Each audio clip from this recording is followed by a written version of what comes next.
The aisle felt narrower than it was, the air tighter. Two uniformed security officers had my wrists locked in their grip, one on each side. Their hands were firm, almost bruising, as they steered me toward the front of the plane. Conversations dropped to low murmurs. Phones were already up, passengers filming, their eyes darting between me and the flight attendant standing near the galley. Her voice cut through the tension, loud enough for everyone to hear. "She's dangerous." I saw her near the cockpit. Gasps. A few passengers pulled their children closer. I caught the edge of someone's comment, "She's resisting." No, I wasn't resisting. My steps were steady, my jaw tight. Inside, my mind was moving faster than the plane had ever flown. I could have stopped all of this with 3 words. Words that would have made those officers' grips vanish and turned every head toward her, instead of me. But those words would also destroy months of work and put lives in danger. I kept walking. Every step felt like I was walking away from the mission I'd built my career on. From the man sitting just 2 rows ahead, the one I had spent weeks tracking. From the reason I'd chosen this exact flight, this exact seat. As the security officers led me past the first-class cabin, I caught Brittany's smirk. She thought she had the upper hand. She thought her accusation had cemented her as the hero of the story. She didn't realize she'd just ripped the safety net out from under an entire operation. Before we go any further, I want you to do something for me. Take a second to subscribe to this channel so you never miss stories like this, and drop a comment with the country you're watching from. It helps me know where my viewers are tuning in from, and I always read them. We reached the plane's doorway. The heat from the tarmac hit first, then the sound of airport vehicles and muffled voices from below. One of the officers spoke into his radio. My heart rate didn't rise. I'd trained for worse. But my mind stayed locked on one truth. The only thing more dangerous than being black on that flight was telling them who I was. Hours before boarding, I sat in a nondescript briefing room at a field office that smelled faintly of stale coffee. No windows, no distractions, just a manila folder in front of me and a voice across the table spelling out the stakes. The assignment was simple on paper. Shadow a high-value suspect traveling under an alias. He wasn't just a name in a database. He was a confirmed facilitator for a trafficking ring we'd been trying to dismantle for over a year. His movements were unpredictable, his associates loyal. This wasn't the kind of man you chased openly. The team had narrowed his location to a domestic flight headed to Dallas, and I was the closest asset who could make it on board without raising alarms. No tactical vest, no sidearm. Not this time. The only tools I carried were hidden. A small encrypted transmitter sewn into the lining of my handbag, a phone preloaded with secure comms, and the ability to blend in. On my boarding pass, I wasn't Special Agent anything. I was Camille Jackson, a marketing consultant from Atlanta on her way to meet a client. My story was airtight. The cover was designed to be boring enough to avoid questions, in theory. But anyone who's traveled while black in first class knows that theory doesn't always hold. That's the part they never write in the mission report. The extra work you do in silence. The practiced calm when someone questions if you're in the right seat.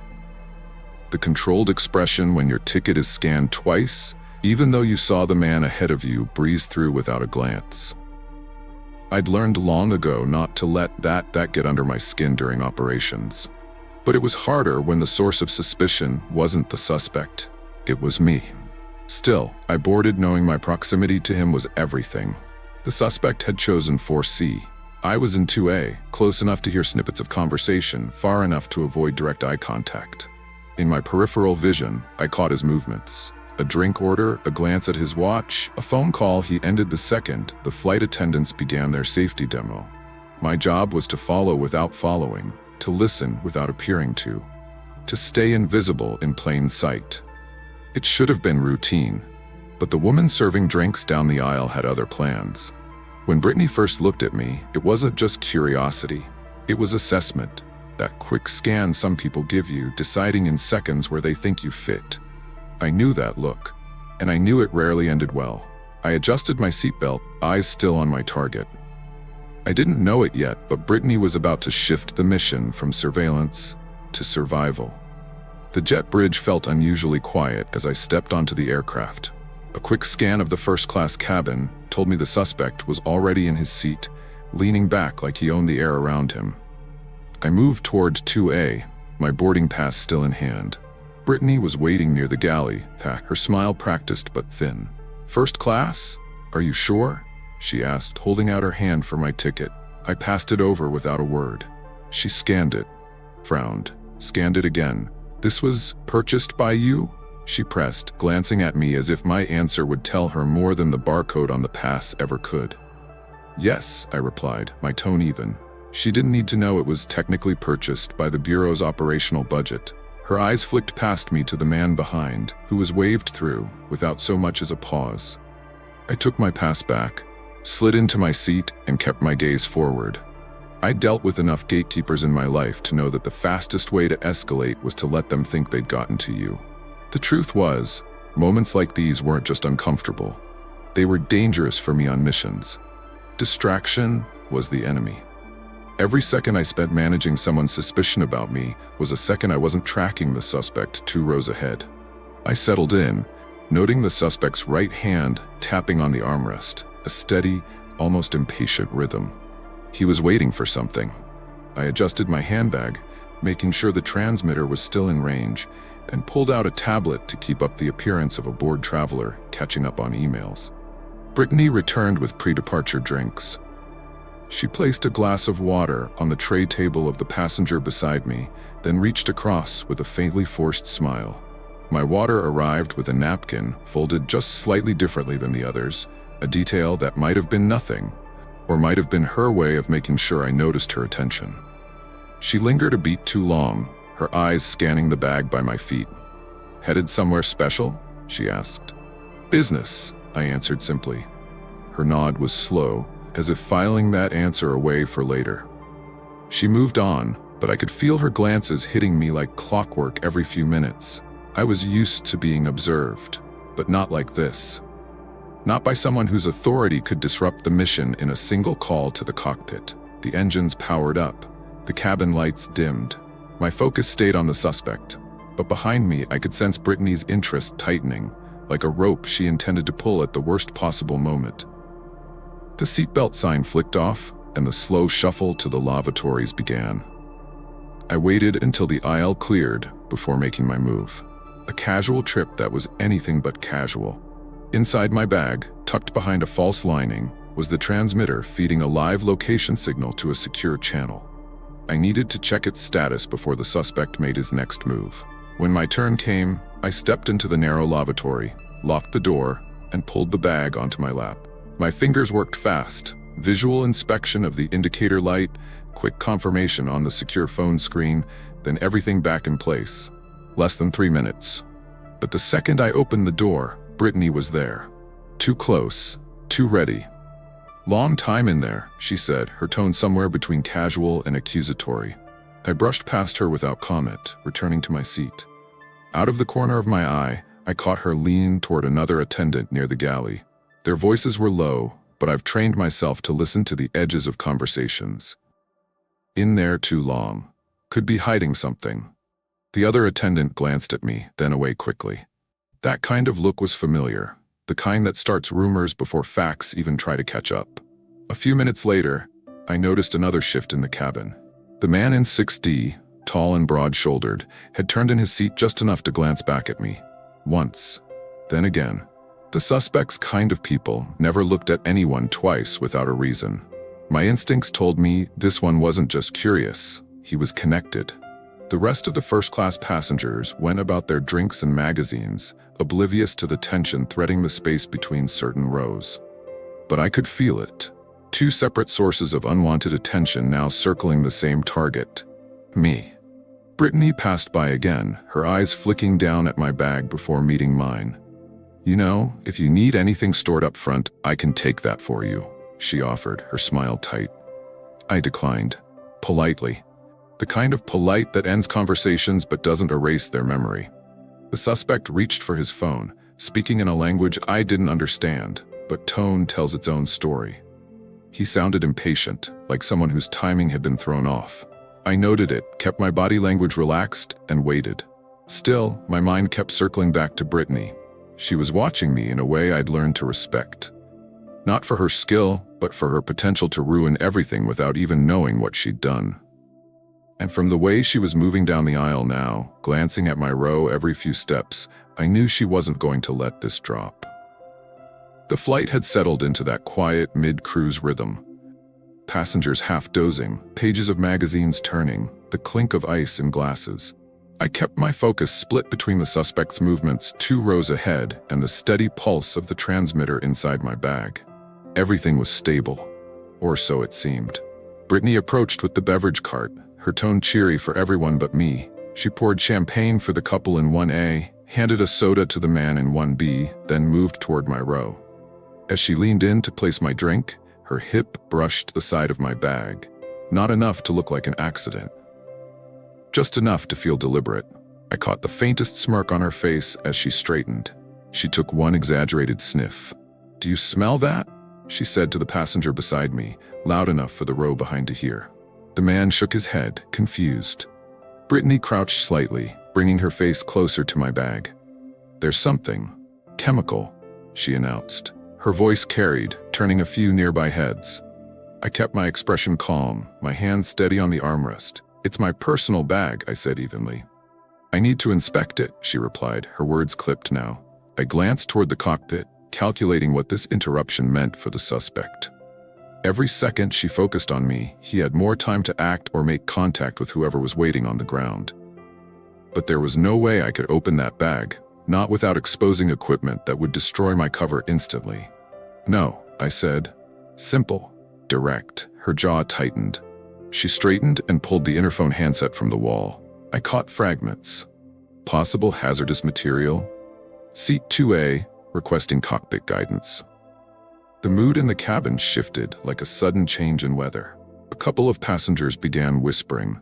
One woman clutched her bag closer to her feet.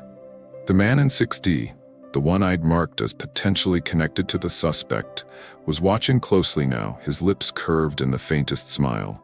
Within minutes, the captain's voice came over the intercom. "Ladies and gentlemen, due to a passenger-related issue, we will be making an unscheduled landing." The suspect didn't look back, but I noticed him slide his phone into his jacket pocket. That told me everything. He was adjusting to this new development. And it wasn't in my favor. Brittany returned to my row, her posture almost triumphant. "For your safety and the safety of everyone on board, you'll need to stay seated until we land," she said, as if she hadn't just turned the spotlight on me. I sat back, hands folded, keeping my breathing even.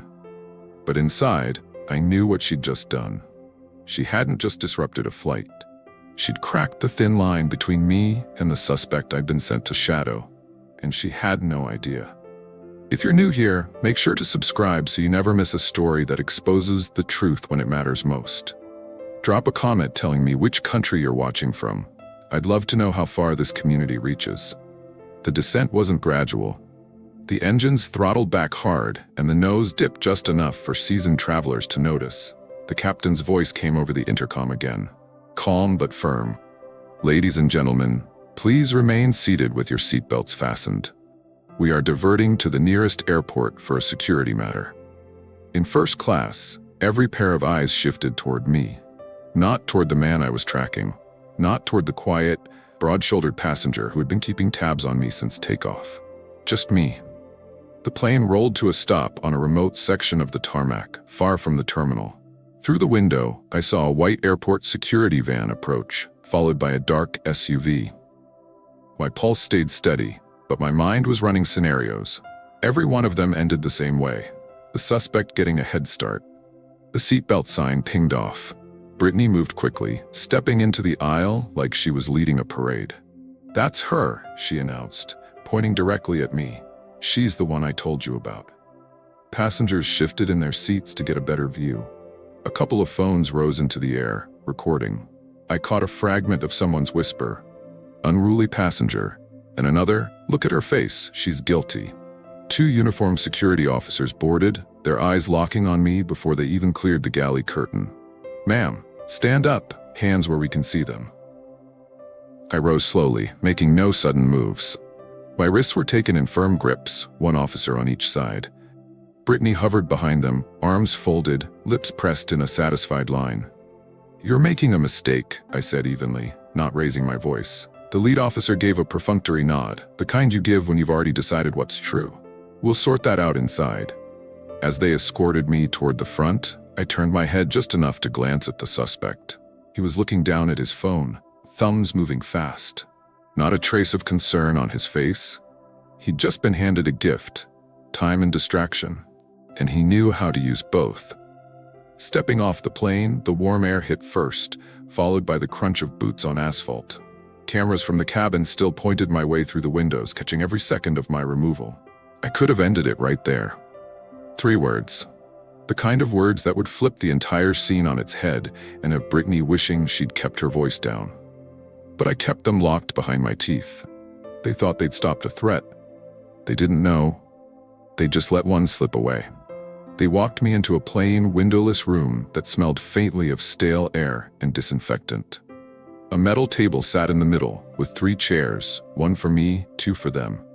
The door closed with a solid click, and I was alone for less than a minute before it opened again. 2 airport security officers stepped in, followed by a man wearing a TSA badge on a lanyard. He didn't bother introducing himself before sliding into the chair opposite me. "Tell us what's in the bag," he started, voice low but edged. "My personal belongings," I replied. The female officer leaned forward. "The flight attendant says she smelled chemicals. You spent an unusual amount of time in the lavatory. Passengers reported you were acting suspicious." Suspicious. The word always hung in the air heavier when it was pointed at someone who looked like me. I kept my tone even. "Am I being charged with anything?" "Answer the question about the bag," the TSA official said, ignoring mine. "I'm not consenting to a search," I said. His jaw tightened. "You know, that refusal doesn't help your case." From the corner of the room, Brittany stepped inside without being asked. She was holding a statement form, looking every bit the picture of cooperation. "For them." "I told you," she said, looking straight at the TSA official. She was fidgeting, kept her bag close the whole time. When I got near it, I smelled something, like cleaner but stronger, and she glared at me when I mentioned it. I watched her speak, each word crafted to sound reasonable. If I hadn't lived the experience of being misjudged for existing in spaces people didn't expect me, I might have believed her too. The male officer scribbled something on his notepad. "We've had incidents like this before," he said. "Sometimes it's nothing. Sometimes it's worse." They pressed with more questions. Where I was headed, why I'd flown first class, who was meeting me at my destination. My answers were vague enough to keep my cover intact, but consistent enough not to invite more suspicion. Still, I could see the irritation building in the room. Then the senior TSA officer, the one who'd been silent so far, finally spoke. "Something about this doesn't add up," he said, looking between me and Brittany. "Her story is very specific, too specific, and we have no evidence other than her word." Brittany stiffened, just slightly, as if she hadn't expected anyone to question her version. That was my opening, not to blow my cover entirely, not yet, but to change the direction of this conversation. "I'd like to speak to you privately," I said, meeting the senior officer's eyes. The senior TSA officer led me down a narrow hall to a smaller interview room. No one else followed, not even Brittany. The door shut behind us with a muted click. "You wanted to speak privately?" he asked, his tone cautious now, less certain than before. I reached into my jacket pocket slowly, deliberately, making sure my movements were visible and controlled. From the inside, I pulled out a black leather credential case. I flipped it open, letting the gold and blue seal catch the light. His eyes locked on it, scanning the ID card beneath. The shift in his expression was instant. Not shock exactly, but recognition that the dynamic in this room had just flipped. "Special agent," he said quietly. "Correct," I replied. "On duty, mid-operation, and the suspect I was tracking is now on the loose because of an unfounded accusation." He ran a hand over his jaw, the weight of what I'd just said settling in. "You're telling me the man you were watching is still on that aircraft?" "By now, he's not," I said. "He's en route to his next connection, and your people just gave him the head start he needed. I need you to coordinate with field teams in Dallas and Houston immediately. I have the data from my transmitter before I was removed. It should narrow the search radius." I placed my phone on the table, sliding it toward him with the relevant screen already open. My voice stayed level, but every second passing was tightening the noose on this operation. He glanced at the data, then at me. We'll get people on it right now. And I want the name of every person who filed or supported that false report, I added, my tone cooling further. It's going in my official incident log under obstruction of a federal investigation. His mouth tightened into a line, but he nodded. Understood. I leaned back slightly, letting the badge close in my hand. Now, let's move before the trail goes cold. We both stood. The door opened, and the air outside the room felt heavier. Somewhere down that hall, Brittany was probably still convinced she'd done her job. She had no idea what she'd really done. If you're new here, make sure to subscribe so you never miss a story that exposes the truth when it matters most. Drop a comment telling me which country you're watching from. I'd love to know how far this community reaches. The senior TSA officer moved fast once the door opened. A call went out to Airport Command, then another to Federal Task Force liaisons. Within minutes, the quiet hum of routine operations in that wing of the airport turned into clipped, purposeful movement. I handed over the last packet of coordinates from my transmitter. This was the suspect's location when I was removed from the aircraft. Cross-check with gate activity in the past 20 minutes. He's either headed to his connecting flight or off airport entirely. A uniformed officer tapped into the system, his face tightening. We've got him clearing security at gate 14, next departures in 12 minutes, non-stop to Houston. The scramble began. Calls were patched to agents in Texas. Airport police were dispatched to hold the gate, but 12 minutes on the ground in this business is a lifetime. I'd already lost proximity. Now we were playing catch-up. While the coordination unfolded, Brittany appeared in the hallway outside the operations room. Her posture had shifted, less confident now, a flicker of uncertainty behind her eyes. She didn't step inside, but I caught the way she looked at the cluster of law enforcement around me. The TSA officer glanced in her direction. She's the one who made the report? Yes, I confirmed, not breaking eye contact with Brittany, and the report directly obstructed an active federal investigation. For the first time, she looked like she might want to explain herself. But whatever words she had, she kept them behind pressed lips. An update came in through the radio. Subject detained at Houston arrival, federal agents on scene. Relief was tempered by frustration. We'd caught him, but only because the man wasn't as careful on the ground as he'd been in the air. Still, the risk she'd created wasn't erased by the outcome. I turned to the TSA officer. File your report. I'll file mine, and make sure her statement is preserved exactly as she gave it. He nodded, already scribbling in his log. Brittany took a step back, the weight of what had just been said settling in. The suspect was in custody. The operation was technically saved, but the cost of that detour, the damage done, wasn't something I was going to let fade quietly. The confirmation came through in less than an hour. The suspect was in federal custody, seated in an interview room 3 states away. That part of the mission was over.